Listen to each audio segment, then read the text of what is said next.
Hey guys, it's Nikki on the go. So I am so excited. I'm having a conversation here with Pat from Caring Compassionate Arts. How are you doing today? I'm doing well. How are you? Good. Thank you for being here. Thank you for inviting me. My pleasure. My pleasure. Now, Pat, tell me a little bit about yourself. Okay, I'm actually an ordained minister.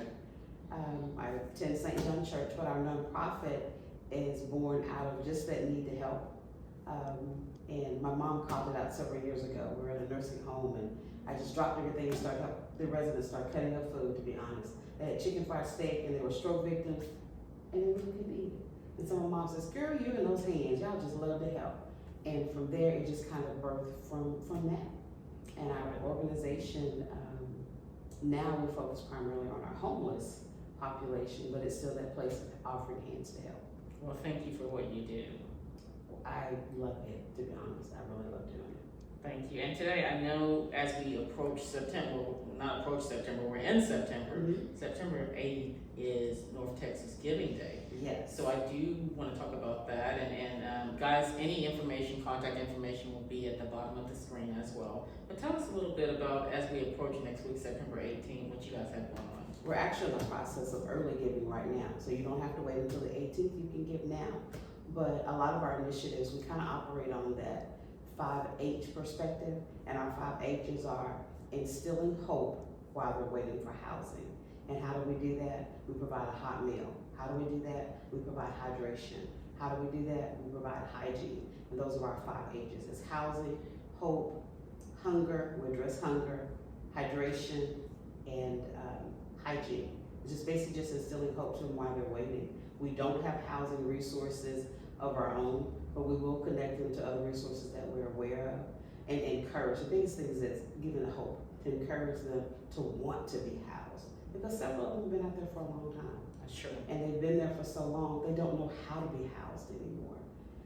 They're still learning, they're having to go back and relearn that. So that's one of our goals and initiatives. Once we do that, is we're trying to figure out how do we impact the rehoused and help them want to stay housed and not be dependent upon, again, the streets and different things like that.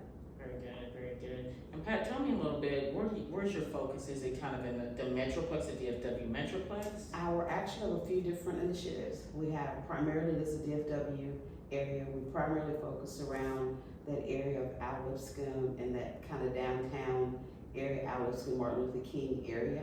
That's our primary focus. We go out there on Tuesdays and Sundays. But we also serve with other organizations. We serve in Irving, we serve in Arlington, we serve in Grand Prairie. I have an initiative that we go every holiday to Texarkana. That's where I'm originally from. So we do a big outreach there every holiday because all the places that feed there are closed. So we've taken on that to go there and partner with different organizations in Texarkana and do that. We also have a small feeding program that we do in Africa.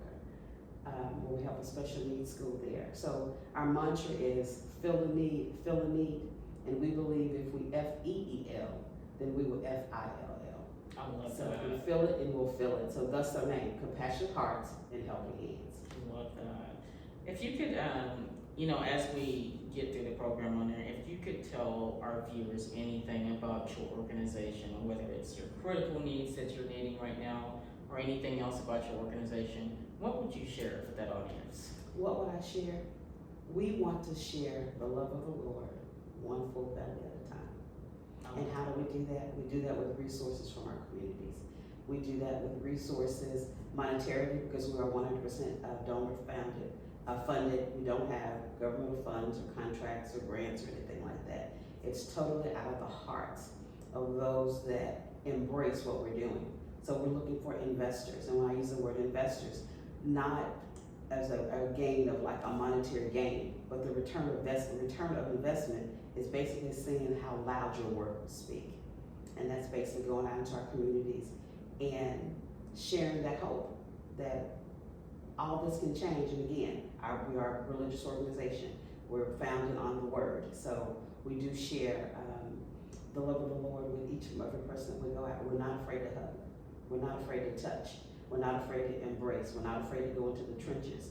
We go into the dumpsters and behind the buildings and wherever they are. We basically go where they are to help them meet the needs where they are needed. So we're always in need of shelf-stable items. That's one of our major things.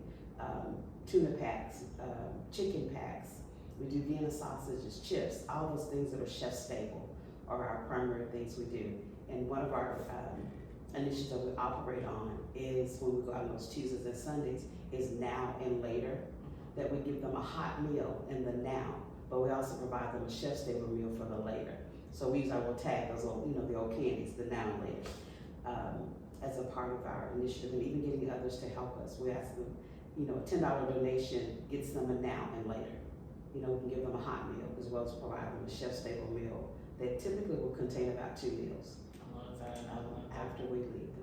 Well, if anybody's wanting to contact you guys or get more information, would you mind sharing your contact information, website Absolutely, information? absolutely. I can be reached directly at 214-417-8880, and that's Patricia Rigsby Scott. You can also reach out to us on our Facebook page under Patricia Rigsby Scott, or under our ministry page, which is Caring, Compassionate Hearts, and Helping Hands. Just look for this logo, and you'll find us out there. And our website is caringcompassionateheartshelp.com. All right, guys, and we will have that information at the bottom of the screen to make it easier on you guys to reach out. All right, as we close the program out, Texas North Texas Giving Day is on the 18th. We like to remind people about that. Yes. Is there anything else as we close out you'd like the viewers to know? We need you. We need your hearts. We need your hands. We need you to be a part of what we're doing so that we can keep doing what we're doing. And basically, you help us help them. So if there's anything that, again, just adopt our mantra, feel the need and fill the need. If it's just one thing, and the thing that we always focus on is just the power of that one. And so often we go out, and typically on the streets we're known as the yellow shirts. They've kind of adopted that themselves and say, oh, it's the yellow shirts. So when we go out, it's a feel good to know that we've instilled hope in someone just by our presence and just by showing up. And we're consistent and then show up. We may not always have that perfect meal. We may not always have that, sometimes we may not always have a hot meal, but we always take something. Sometimes it's just a Gatorade and a bag of chips. But by that, we're saying, hey, we're thinking about you. We know that you're here. And as soon as we get more, we'll be back with more. I love that. Well, Pat, again, thank you for everything that you and your organization does for our community out here. Thank you, and I appreciate the invitation. Thank you. Guys, this has been Nikki on the Go. Please like, share, and subscribe, and we'll talk to you guys next time. Take care, guys. Bye.